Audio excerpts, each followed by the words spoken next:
Bonjour et bienvenue sur Minikun Health Tutorials. Aujourd'hui, on va voir la troisième partie du modèle linéaire mixte pour l'analyse des données longitudinales sur R. Si vous n'avez pas encore regardé mes vidéos précédentes, j'ai commencé d'abord dans la première partie par une introduction générale sur le modèle linéaire mixte en le comparant au modèle classique.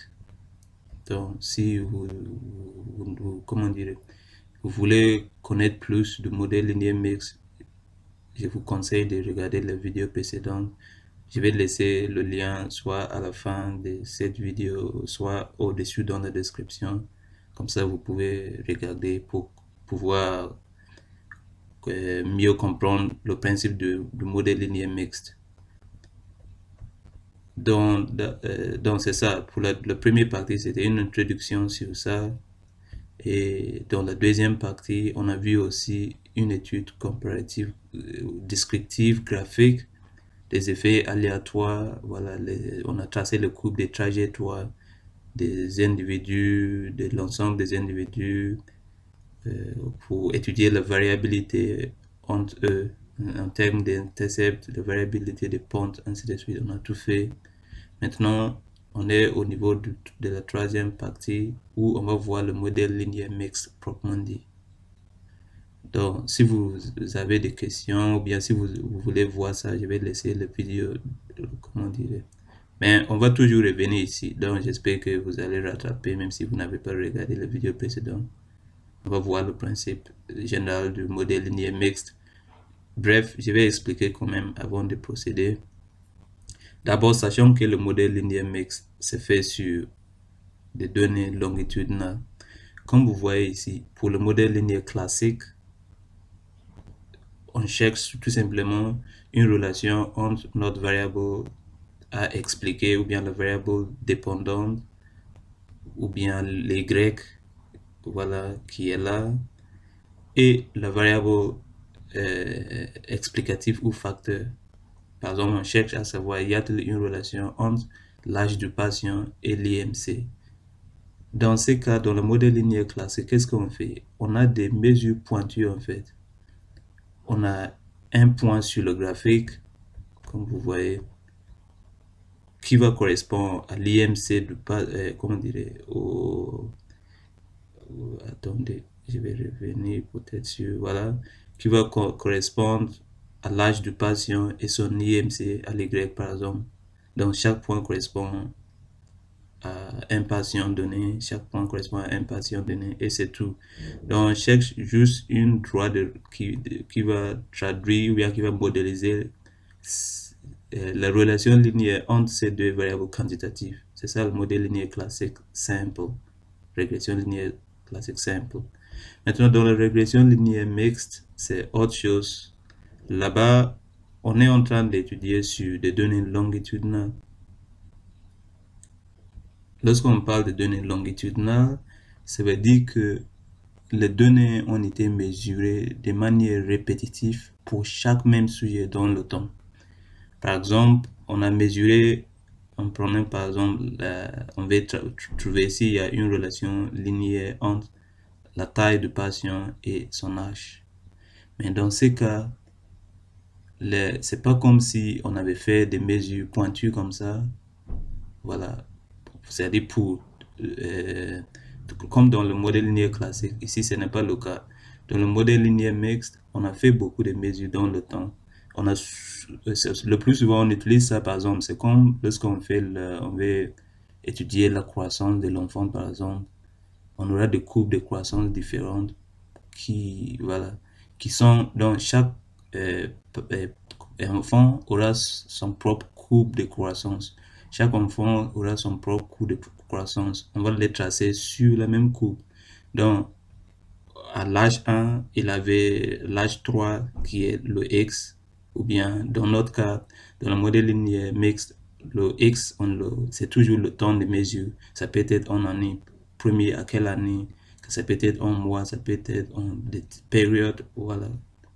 Donc, on dit à l'âge 3, il mesure tel, à l'âge 5, il mesure tel un âge, ainsi de suite. Donc, pour le même sujet, vous avez vu que c'est répété jusqu'à, je pense, 10 fois. Pour le deuxième sujet, lui aussi, il a ses valeurs. Le troisième, ainsi de suite. Dans ce cas, lorsqu'on va faire la modélisation, ça veut dire qu'il y aura une droite de régression linéaire propre au patient lui-même, parce qu'il a plusieurs mesures dans le temps. Il a une droite de régression linéaire propre à lui. L'autre patient aussi, il a une droite de régression propre à lui. C'est pour ça que moi j'ai différencié. Si vous voyez, le droit de régression linéaire, c'est propre à lui. C'est pour ça que j'ai mis le point comme ça, ainsi de suite pour chaque patient. Donc, c'est propre à ces points pour trouver, c'est un modèle, sous-modèle propre à lui-même en considérant ces points. Maintenant, ces modèles, c'est le modèle global pour tout le monde en considérant tous ces points. Dans ce cas, comme vous voyez dans le modèle linéaire classique, lorsqu'on parle de résiduel, c'est-à-dire les écarts par rapport au modèle, à la fin, qu'est-ce qu'on fait? On va se baser sur la variabilité ou bien les écarts de chaque patient par rapport au modèle. Par exemple, on a Y qui est la valeur observée sur le patient et moins le valeur prédit pour, comment on appelle, prédit par le modèle. Ça va nous donner l'epsilon ou bien les résidus, par exemple. On va pas entrer dans les détails, voilà. Dans notre modèle linéaire classique, on va plus comparer un seul point parce qu'on a fait plusieurs mesures dans le temps pour le même patient. Donc c'est pour ça on va plutôt comparer la droite de régression du patient par rapport au droit de régression global qui a été tracé en se basant sur tous ces points. Tous ces droits sont des droits de régression linéaires simples en fait. Donc c'est ça.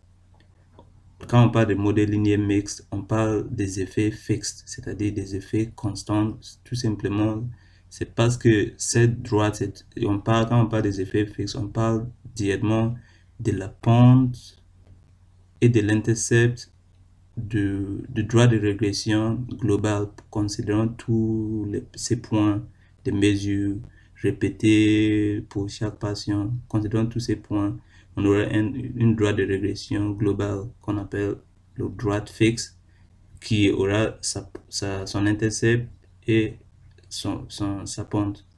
Maintenant, on va maintenant comparer, comme on ne peut pas comparer un seul point parce qu'on a fait plusieurs mesures pour plusieurs patients, on va maintenant comparer un point de chaque, et comment on l'appelle, la droite de régression qui va modéliser comment dire, la variabilité de l'Y ou bien de notre poids chez chaque patient qui est modélisé par sa propre droite de régression. On va maintenant comparer cette droite de régression par rapport à la droite fixe ou globale. Et dans ces cas, si on va comparer, ça veut dire que comment on va comparer cette droite à cette droite? Tout simplement, on va comparer l'intercept qui est maintenant, dans ces cas, ce sont les droites, comme on l'appelle, les droites aléatoires. Ça, c'est le droite fixe ou globale. Maintenant, pour comparer une droite aléatoire qui est propre à chaque patient en se basant sur ses propres mesures, la variabilité du poids chez lui seul, pour le comparer à la droite globale, tout simplement, on va comparer son intercept par rapport à l'intercept global. Donc, c'est pour ça que moi j'ai mis point. Voilà. Vous voyez que à chaque fois j'ai différencié. Ça, c'est l'intercept pour cette patient. Vous voyez que ces points sont, c'est ça, point complet comme ça. C'est ça, sa droite de régression. J'ai tracé avec les points rouges comme ça, cassés comme ça. Voilà. Donc, on va comparer sa pente ou son intercept par rapport à ça, son intercept. Dans la fin, on va voir par la suite, on a des résultats qui vont nous renseigner sur les effets aléatoires. C'est-à-dire, quand on parle des effets aléatoires, quel serait par exemple l'écart type ou bien la variabilité des intercepts aléatoires ou propres à chaque individu par rapport à l'intercept global. Donc, cet intercept moins ça au carré, cet intercept moins la moyenne au carré, cet intercept moins la moyenne ou l'intercept global au carré, ainsi de suite. Si on le divise par n-1, la racine carrée va nous donner l'écart type qui va expliquer la dispersion ou bien la variabilité des effets aléatoires vis-à-vis, c'est-à-dire les pentes aléatoires propres à chaque individu par rapport aux pentes globales. Pareil, désolé pour l'interruption. Pareil, on peut faire la même chose pour la pente. Quelle sera la pente de ces messieurs? Quelle sera la variabilité de sa pente? Ou bien, quelle sera la variabilité de tous les pentes? Les pentes de ces messieurs, moins ça, au carré, plus la pente de ces messieurs, moins la pente globale au carré, la pente, ainsi de suite. Donc, on aura la variable divisée par n-1. La racine carrée va nous donner l'écart type, en anglais on dit le standard deviation, qui va expliquer la dispersion de tous comment dire, les pentes aléatoires ou de chaque individu par rapport à la pente globale, qui est le changement d'y, voilà, pour la droite fixe qui est là. Donc, c'est ça le principe. Et on peut même chercher à savoir quelle est la variabilité de chaque individu, lui seul, par rapport à ça. Dans ce cas, ce sera tout simplement l'écart entre la pente de ces messieurs et la pente globale. L'écart entre la pente de ces messieurs et la pente globale. On fait pareil pour l'intercept, l'écart entre sa propre intercept, et donc tout simplement ce sera son propre intercept moins la valeur observée sur les patients moins la valeur globale ou fixe pour tout le monde. Donc ça moins ça va nous donner l'écart entre, ou si vous voulez, le résidu de l'intercept, voilà, l'écart entre son propre pente et le pente fixe. Donc ce sera plus comme quand on était dans le modèle classique. Pour trouver le résidu, ce sera votre valeur ou bien dy moins le valeur prédit par, comment on dirait, le modèle, c'est-à-dire y3 par exemple moins y chapeau pour voir le résidu pour le troisième patient, ainsi de suite. Donc ce sera plus le cas dans le modèle linéaire fixe. Maintenant ce sera plutôt le résidu sera en fonction, ou bien la variabilité ou l'écart par rapport au modèle sera plutôt en termes de l'intercept, écart par rapport à l'intercept global, soit on veut l'écart type qui va expliquer la variabilité dans la globalité, comment sont dispersés ces intercepts par rapport à ça, ça moins ça au carré divisé par la somme des moins des carrés divisé par n-1 de la racine carrée, c'est n-2. n-1, je crois. Le racine carrée va nous donner l'écart type. On fait pareil pour la pente. Voilà. Soit maintenant, si on veut pour chaque individu par rapport à la moyenne, donc ce serait sa pente moins comment on appelle, moins la pente globale, et ça va nous donner l'écart pour lui seul, ainsi de suite. Donc c'est ça le principe. J'espère que c'est bien clair. On va procéder directement à notre exercice. Voilà. Donc, sans tag D, j'avais fait des exercices et je vais effacer le console. Comme ça, pour effacer le console, c'est CTRL L. Comme ça sera beaucoup plus clair. Donc, on commence d'abord par la modélisation. Comme j'ai dit, comment dire, si vous avez compris ça, ça sera même plus la peine de regarder les vidéos précédentes parce que j'ai pris encore mon temps pour tout expliquer avant de commencer. Mais là-bas, c'est beaucoup plus détaillé, donc vous pouvez aller toujours regarder quand même, si vous avez toujours du mal à comprendre. Maintenant, on va voir la modélisation, comme j'ai dit. Donc, la modélisation, comme j'ai dit, il y a plusieurs types de modèles. Il y a le modèle à pente aléatoire. Lorsqu'on parle du modèle à pente aléatoire, ça veut dire tout simplement que... Attends, je vais revenir. Modèle à pente aléatoire, qu'est-ce que ça veut dire? Ça veut dire, quand on parle, lorsqu'on entend aléatoire, tout simplement on parle des droites propres à chaque individu. Donc, ça veut dire que lorsque c'est pente aléatoire, ça veut dire, supposons qu'on avait les droites comme ça. Et donc, pardon, tous les droites sortent d'un seul point, c'est-à-dire même intercept ou coordonnées à l'origine, mais c'est comme ça. Tous les droites aléatoires étaient comme ça. Aléatoire, c'est le drop de chaque individu était comme ça, mais le même point à l'intercept. Dans ces cas, c'est le pente qui change, c'est le pente qui est aléatoire, mais comment on l'appelle, l'intercept reste constante. Soit parfois on a des pentes parallèles qui sont comme ça. Donc, dans ces cas, la pente sera constante, mais c'est l'intercept qui va changer. Parfois, on a le deux, le mélange. Si on regarde les droites ici, il y a des pentes qui sont, comment on dirait, vous voyez que, imaginez une droite qui est comme ça veut dire que vous voyez que les pentes changent, les pentes aléatoires changent. Vous voyez que cette monsieur qui est comme ça, il a son propre pente. Ce monsieur qui est comme ça, il a son propre pente. Ce monsieur qui est comme ça, il a son propre pente. Ils ne sont pas parallèles où on aurait le même pente. En même temps, les intercepts ne sont pas sur le même point dans l'intercept aléatoire. Ça, c'est le modèle exemple que j'ai montré. Mais ça n'empêche pas qu'il y a plusieurs modèles. Mais sachant que lorsqu'on fait la régression, nous, on ne se base pas sur ça pour choisir le modèle. Si on va faire un modèle à pente aléatoire ou bien non. Le choix de nous, on va lancer beaucoup de modèles possibles, soit modèle à pente aléatoire, soit modèle à intercept aléatoire, soit pente et intercept aléatoire. Après, le choix du modèle dépend de ce qu'on appelle en anglais Bayesian Information Criterion.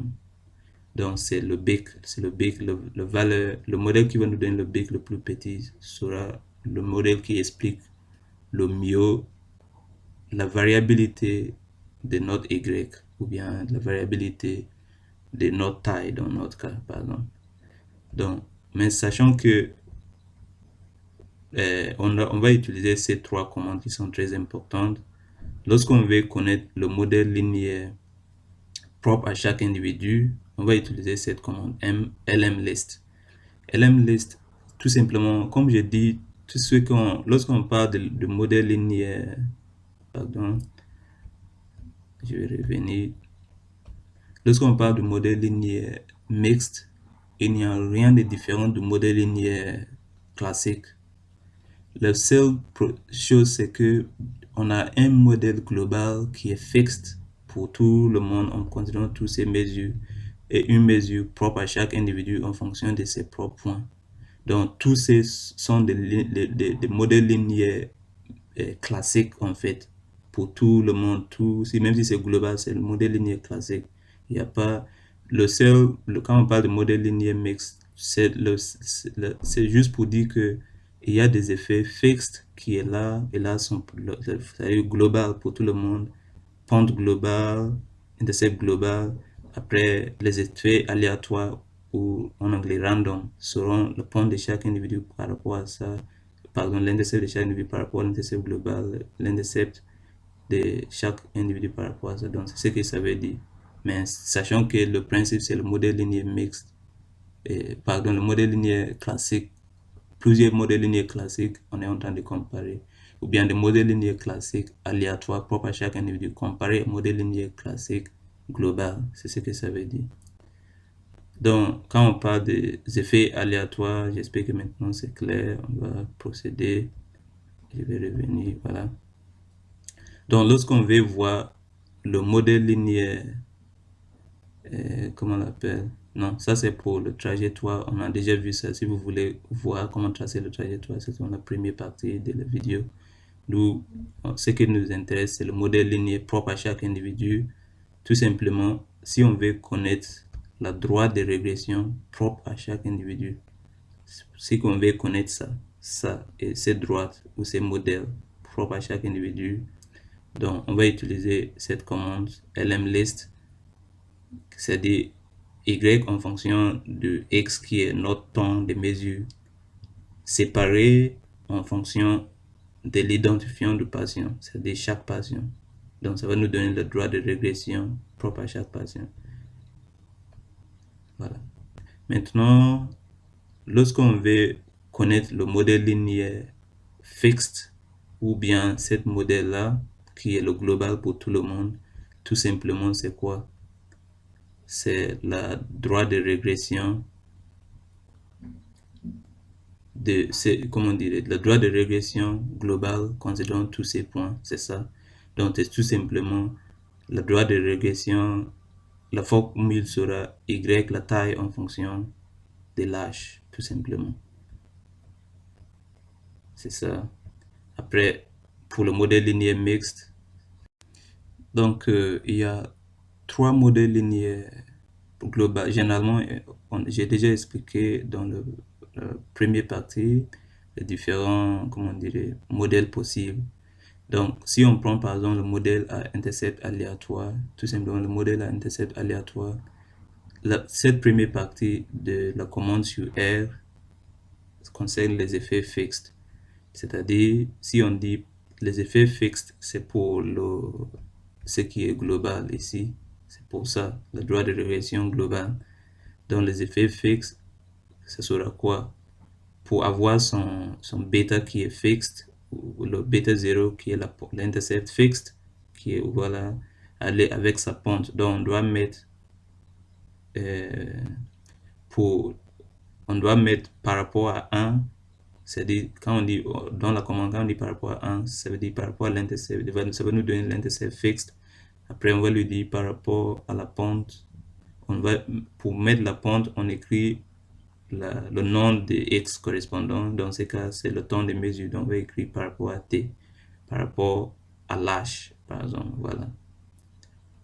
Donc, ça va nous donner les effets fixes, c'est-à-dire la pente fixe, la pente et l'intercept, la pente et l'intercept pour le modèle fixe. Après, pour la partie aléatoire, c'est pareil. On va dire par rapport à l'intercept, ça va nous donner l'intercept de chaque, c'est-à-dire par rapport à 1, ça va nous donner l'intercept de chaque patient, chaque patient et son intercept propre à lui-même. Après, sa pente, on va dire par rapport à t, ça va nous donner, ou bien dans notre cas, c'est l'âge. Donc, par rapport à l'âge, ça va nous donner son propre, la pente pour sa propre mesure. Donc, la partie fixe, c'est ce que je viens d'expliquer, y en fonction de 1, c'est-à-dire pour que ça nous donne l'intercept fixe plus la pente fixe. La partie random, c'est pour, comment on appelle, c'est pour les effets aléatoires. Donc, en fonction de, ça va nous donner l'intercept aléatoire pour chaque individu. Après, on a dit, c'est pour ça qu'on doit séparer par individu. Donc, ce sera propre à chaque individu. Si on avait, par exemple, on voulait faire par rapport au sexe, donc on va mettre sexe ici, ça va nous donner l'intercept aléatoire pour le sexe féminin, l'intercept aléatoire pour le sexe. Donc, on aura deux coupes, deux droites pour homme, deux droites, une autre droite pour femme. Et on veut pour chaque individu, comme notre modèle a montré. J'espère que c'est clair. On va commencer maintenant. Pour le reste, si c'est pente et pente aléatoire, donc on va mettre en fonction random égale en fonction de t. Vous voyez? Voilà, en fonction de t. Si c'est t, c'est tout simplement c'est la période ou le temps de mesure, le x, parce que généralement dans l'équation de régression, c'est toujours l'intercept plus la pente fois le x. Donc on écrit le x pour représenter, qui est notre t ou le temps de mesure, qui est l'âge dans notre cas, pour indiquer qu'on veut la pente. Pareil pour le modèle linéaire mixte. Non, pardon, pente aléatoire, intercept et pente aléatoire. Dans ce cas, on va lui dire, c'est la combinaison des deux. Donc, on va aller directement sur R pour vous allez voir comment ça marche. Donc, sur R, je vais aller jusqu'au bout pour commencer par la première mesure directement. Ouais, voilà. Est-ce que c'est la partie de modélisation? Voilà. Ça on fait la troisième partie de notre tutoriel. Voilà. Donc, on va commencer d'abord par le modèle linéaire mixte. Sachant d'abord que pour faire la régression linéaire mixte, il faut d'abord un package qu'on appelle le NLM. Moi, je l'ai déjà installé. Il faut NLM. Moi, je l'ai déjà installé, donc je vais le charger tout simplement dans la librairie. Donc, si j'exécute, c'est chargé. Maintenant, c'est prêt à marcher. Et je vais commencer directement par ma régression. NLM veut dire Non-Linear Mixed Effect. C'est pour le modèle linéaire mixte en fait. Quand on dit non-linéaire, pourquoi ce n'est pas linéaire? Tout simplement parce que ce n'est pas...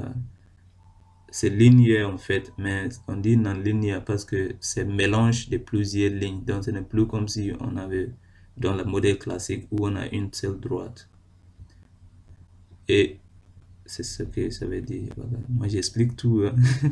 Je partage tout ce que je connais avec vous. Donc, on commence par ce premier modèle. On va voir d'abord le modèle à intercept aléatoire. Donc, nous, on a dit la commande c'est NLM, taille en fonction. Pour ça, c'est la partie fixed, comme j'ai expliqué, pour cette droite. Cette partie, c'est pour cette droite. La droite globale, c'est la partie fixed pour tout le monde. Donc, on veut l'intercept pour la droite de régression globale et l'âge qui va nous donner la pente. Après, la partie aléatoire, on veut juste, le nom vient d'ici parce qu'on a dit intercept aléatoire. C'est toujours le modèle linéaire fixe, donc il a les parties fixes qui est pour tout le monde. Maintenant, la différence, si on lui demande de faire juste l'intercept aléatoire, donc c'est modèle linéaire mixte à intercept aléatoire.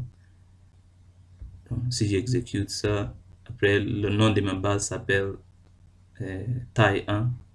J'ai déjà chargé la base. Si vous voulez, je vais retourner pour vous montrer. On a déjà fait ça. J'ai déjà chargé la base. Si vous voulez, on peut charger la base de nouveau. Vous voyez, après, vous pouvez, vous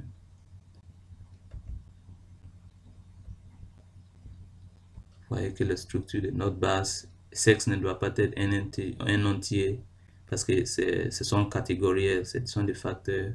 Un veut dire homme, donc on va changer, donc on va dire as.factor égale à ça.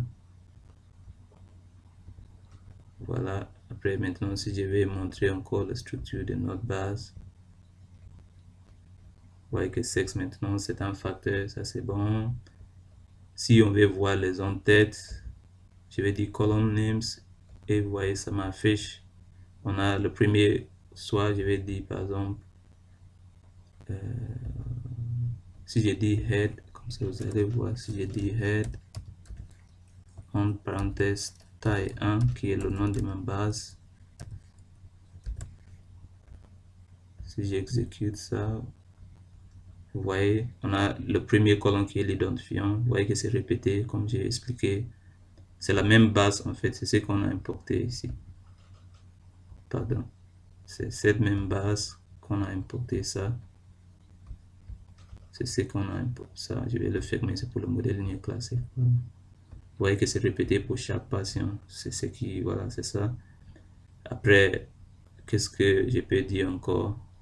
Donc, on va modéliser la variabilité de la taille en fonction de l'âge. C'est ce qu'on est en train de faire. Maintenant, comme c'est répété, ce sont des données longitudinales, on doit utiliser le modèle linéaire mixte. Après, qu'est-ce qu'on peut faire? Si vous voulez voir la totalité des données, on a 200 dimensions, ça nous donne le 2400 patients au total avec 4 colonnes, 4 variables. Voilà. Donc, on peut descendre directement pour faire notre test. Tout ce que vous voyez que je passe, ce sont les choses que j'ai déjà expliquées dans la première vidéo. Comment tracer la courbe. Et donc, c'est dans la deuxième partie, en fait. Le premier partie concerne l'introduction générale à la au modèle linéaire mixte. La deuxième partie, on a fait comment tracer les différentes courbes de trajectoire, ainsi de suite. Maintenant, on est au troisième partie. Si j'exécute ça, on va voir notre premier modèle qui est le modèle à intercept aléatoire. Donc, si j'exécute ça,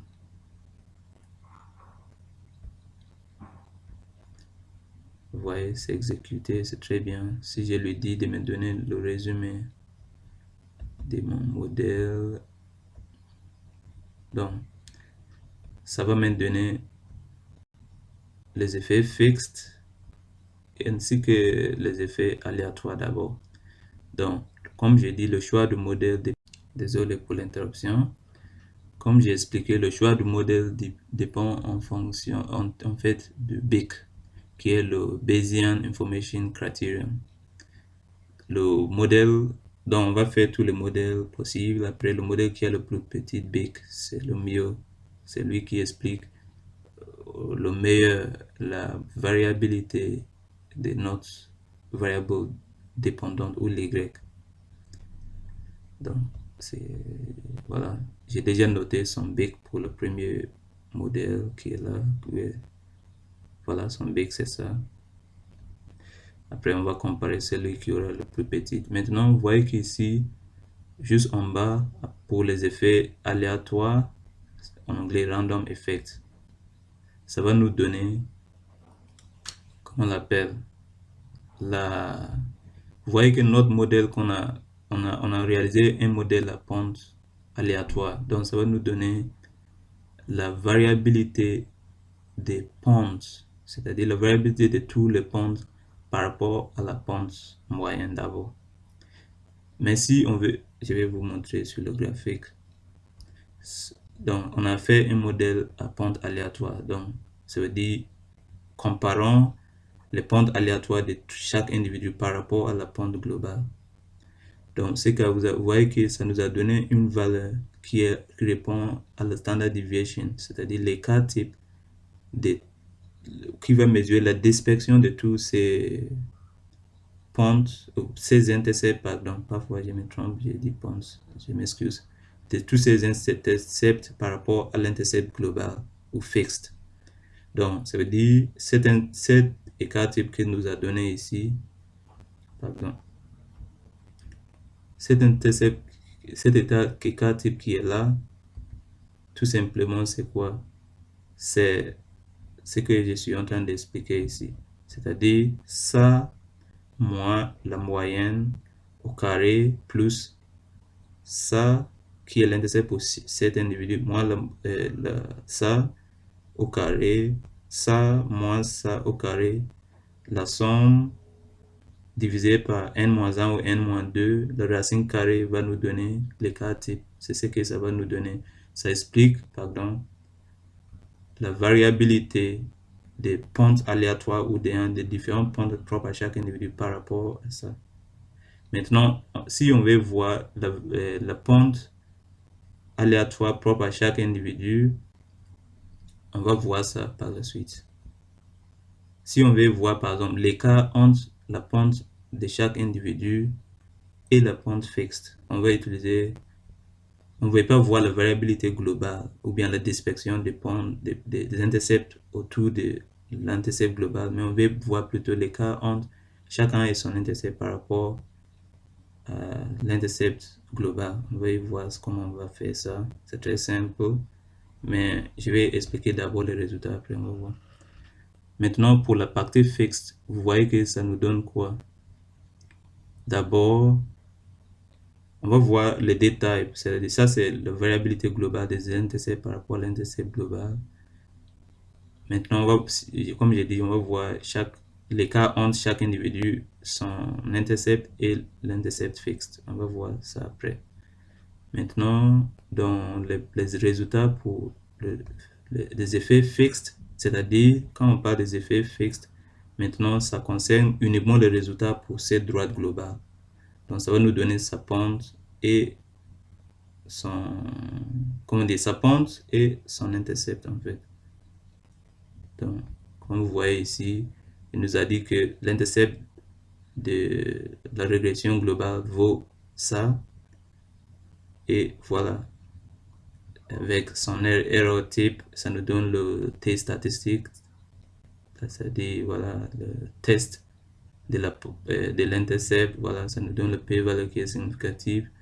Pareil pour l'âge, ou bien dans ce cas, c'est notre pente, la pente de l'effet fixe.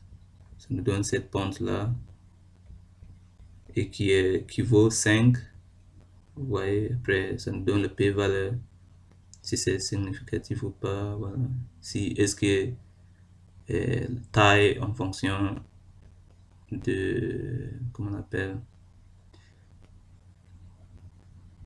ok, si on prend 16, est-ce que taille en fonction de l'âge, la pente qui est là, qui est 5, quelque chose, est-ce que cette pente c'est significativement indifférent de 0?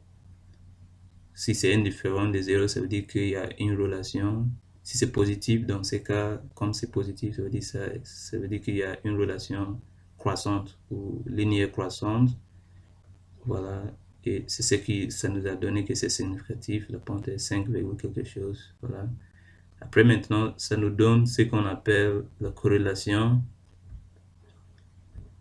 Voilà, la corrélation entre la pente et l'intercept. C'est ce que ça veut dire, c'est quoi? Pour l'effet fixe, ça veut dire quelle est la relation entre, est-ce que lorsque la pente augmente, comment on l'appelle? Lorsque la pente augmente, est-ce que l'intercept diminue? Et il a dit que c'est négatif. Donc, c'est ça, c'est inverse. C'est une relation inverse. Supposons qu'on tourne. Pour ça, c'est pour l'effet fixe. Si on tourne ces courbes comme ça, un petit peu, pour que la pente augmente comme ça, vous voyez que l'intercept va diminuer. Si on tourne le contraire, on augmente l'intercept comme ça, vous voyez que la pente aussi va diminuer. Donc, c'est ce que ça veut dire. Après, qu'est-ce qu'on peut dire encore?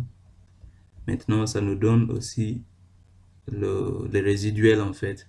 On va voir pour voir la qualité de notre modèle.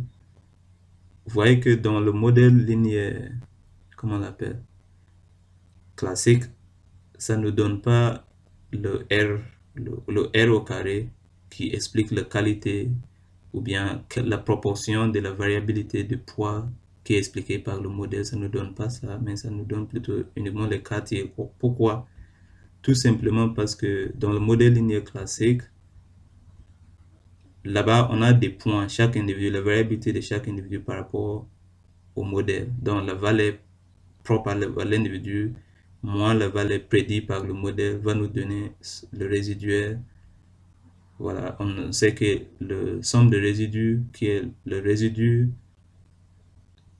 ou bien les écarts, la somme des écarts par rapport à la moyenne de toutes les valeurs qui sont dans le modèle, voilà. Le résidu, ou bien les écarts par rapport à la moyenne. C'est si supposons que la moyenne des tailles était quelque part ici. Chaque valeur sur le point moins ça au carré, voilà, la somme des résidus de la droite de régression plus le résidu individuel en fait. C'est-à-dire ça qui est écarté moins sa valeur prédite par le modèle. Voilà, ces résidus qui vont nous donner la somme des résidus total. On sait que lorsqu'on veut connaître la qualité du modèle, ce sera quoi? Ce sera comment on l'appelle? Ce sera tout simplement comment dire, le résidu expliqué par le modèle sur le résidu total. Donc, ce serait le résidu expliqué par le modèle, ou bien le résidu du modèle expliqué sur le résidu total, et ça correspond à une valeur qu'on appelle, ça correspond à la carré du coefficient de régression, donc R2. Donc, lorsqu'on multiplie, comme c'est une proportion, résidu total, comment dire, de la régression sur le résidu total, donc on peut multiplier par 100 et ça nous donne le pourcentage de la variabilité de Y expliqué par le modèle. Dans le modèle linéaire mixte, ce n'est pas le cas. Parce que on peut pas, ce ne sont pas les variabilités de chaque point par rapport. Vous voyez qu'il y a plusieurs points pour le même individu et c'est la raison pour laquelle on a même modélisé la variabilité de ces points ou bien de Y ou des tailles pour chaque individu par une droite. Dans ces cas, c'est pour ça qu'il ne peut pas nous donner le R2. C'est ça, c'est la raison. Parce qu'on n'a pas, comment dire, mais ça va nous donner plutôt des quartiers et on va voir par la suite. On va faire une coupe qu'on appelle le QQ plot qui va nous renseigner sur toujours la qualité de notre modèle. Donc, pardon, je vais fermer ça. Ce n'est pas...